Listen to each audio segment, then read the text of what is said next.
जय हिंद विद्यार्थी मित्रांनो. मी एक व्हिडिओ अपलोड केली होती मुंबई लोहमार्गाबद्दल. आता अजून एक मुंबई लोहमार्गाबद्दलची व्हिडिओ बनवत आहे. 100 मीटर साठी खास करून. 100 मीटरला बघा मागे कसं होतं, आपल्या पायाला चिप बांधत होते. पण यावर्षी असं नाहीये. कालच मुंबई लोहमार्गाची पूर्णपणे ग्राउंडची प्रक्रिया चेक करून बघितली. पूर्ण ग्राउंडचं 1600 मीटर, 100 मीटर आणि गोळाफेक हे पूर्णपणे चेक करून बघितलं. तर त्याच्यामध्ये एक असं समजून आलं की 100 मीटरला मागच्या वर्षी चिप होतं. यावर्षी चिप नाहीये. सेन्सर आहे आपल्या आपल्या चेस्ट नंबरला सेन्सर असेल. पूर्णपणे आपण जेव्हा एंड टू स्टार्ट असं पूर्णपणे सेन्सरमध्ये आपला जो टायमिंग असेल तो कॅच होणार आहे. मागे कसं आपल्या पायाला चिप बांधायचं अशी सिस्टीम नाहीये. आणि जर तुम्ही 100 मीटरसाठी जर तुम्हाला 100 मीटर चांगलं करायचं असेल तर स्टार्टअप थोडेसे 2 ते 3 पाऊल मागून घेऊन तुमचा स्टार्टअप करा, म्हणजे तुम्हाला चांगल्या प्रकारे तुम्हाला 100 मीटरसाठी स्पीड भेटेल.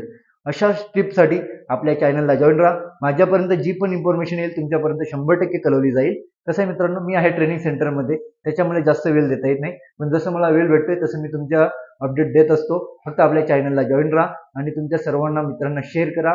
जय हिंद, सर्वांना बेस्ट ऑफ लक.